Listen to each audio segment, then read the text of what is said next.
আসসালামু আলাইকুম ভিউয়ার্স, সবাই কেমন আছেন? আশা করি সবাই অনেক ভালো আছেন। আজ আপনাদের মাঝে হাজির হয়েছি নতুন আরও একটি ভিডিও নিয়ে। আজ আমরা বানাবো এই শীতের বিকেলে এরকম সুন্দর গরম গরম জামাই পিঠা। এটাকে অনেক অঞ্চলে অনেক নামেই ডাকে, আমাদের অঞ্চলে এটার নাম জামাই পিঠা। সো দেরি না করে চলুন তাহলে শুরু করা যাক আজকের রেসিপি। এখানে আমি আগে থেকেই 1.5 কাপ পরিমাণ চালের গুঁড়ো নিয়ে নিয়েছিলাম। এবার এর মধ্যে দিয়ে দেব 2 কাপ আটা, আপনারা চাইলে ময়দা দিয়েও করতে পারেন। আরও দিয়ে দেব সামান্য পরিমাণ লবণ। এখানে দিয়ে দেব 1 কাপের একটু বেশি চিনি। চিনিটা দেওয়ার পর ভালো মতো মিশিয়ে নেব। আপনারা সবসময় যখন বেশি করে তৈরি করবেন তখন প্রত্যেকটা উপকরণই কিন্তু বাড়িয়ে দিতে হবে।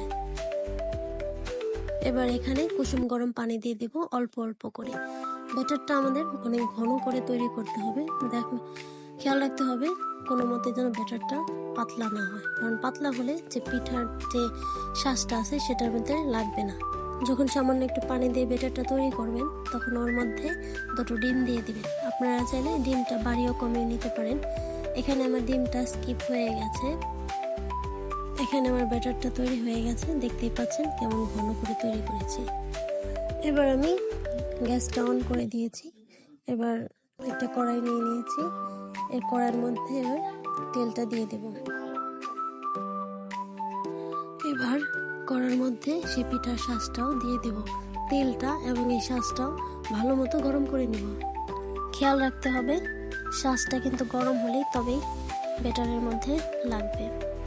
এবার দেখতেই পাচ্ছেন আমি কিভাবে ব্যাটারটার মধ্যে শাঁসটা ডুবিয়ে দিলাম এবং আলতো করে তেলের মধ্যে দিয়ে দিলাম।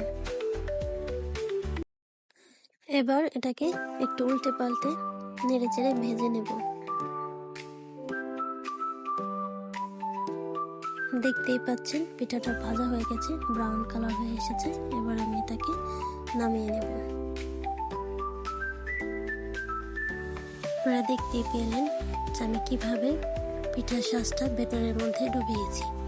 আর সবসময় মনে রাখবেন যখনই একটা করে পিঠা তুলে নেবেন তৎক্ষণাৎ যখন এই শাঁসটা আবারও কিন্তু ওর মধ্যে দিয়ে গরম করতে হবে। এটা যতবার পিঠাটা তৈরি করবেন ততবারই এরকমই চলবে। একদম রেডি হয়ে গেছে আমাদের শীতের বিকেলে মচমচে মিষ্টিদার জামাই পিঠা। আশা করি ভিডিওটি আপনাদের ভালো লেগেছে। শেষ অবধি দেখার জন্য অনেক ধন্যবাদ। সবাই ভালো থাকবেন, সুস্থ থাকবেন। দেখা হবে আগামী কোনো ভিডিওতে নতুন কোনো রেসিপি। আল্লাহ হাফেজ।